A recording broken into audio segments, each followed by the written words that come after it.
Hello guys! Sa ngayon guys ay magre-repair naman tayo ng laptop. Bali ang problema nito guys ay wala siyang power.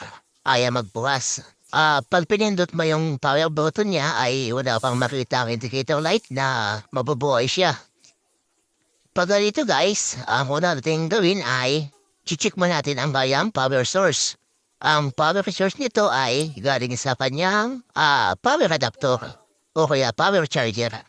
Ang adapter nito guys ay may ilaw naman, ibig sabihin may power.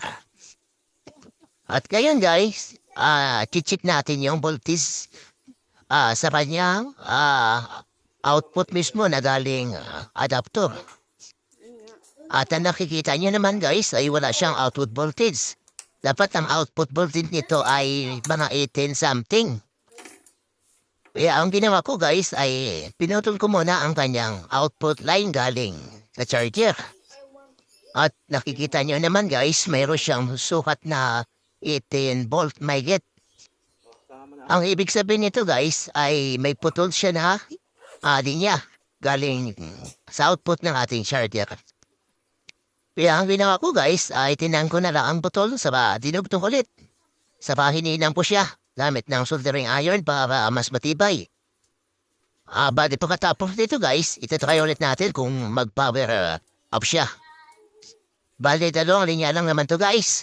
May polarity naman ito. Ang kulay puti niyan ay positive. Ang stranded wire sa labas ay negative. At yun nga guys, natapos na. Itatry natin siyang i-power up.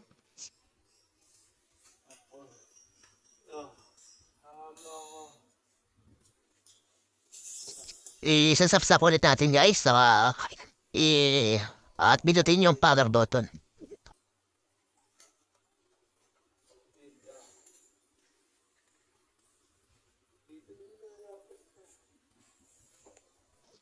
At ito nga guys, nag-power up na siya. Kailaw na kayang display para pupasok na siya sa Windows. Ibig sabihin guys, yung power problem natin ay fix na natin. Bali, ang problema niya guys, may putol lang na wire doon sa kanyang output na kanyang charger. At iyon lang guys, parang may nakikita tayo ibang niyang problema.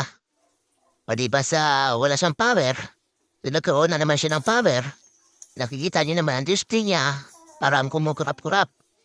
Ibig sabihin guys, abnormal ito. Kaya guys, abangan niyo na lang sa susunod kong video kung ano ang gagawin natin dito. Pag ganito guys, baka may tama na ang kanyang LCD or fan panel or ang kanyang bricks. Baka naglulus na. Okay guys, thank you for watching.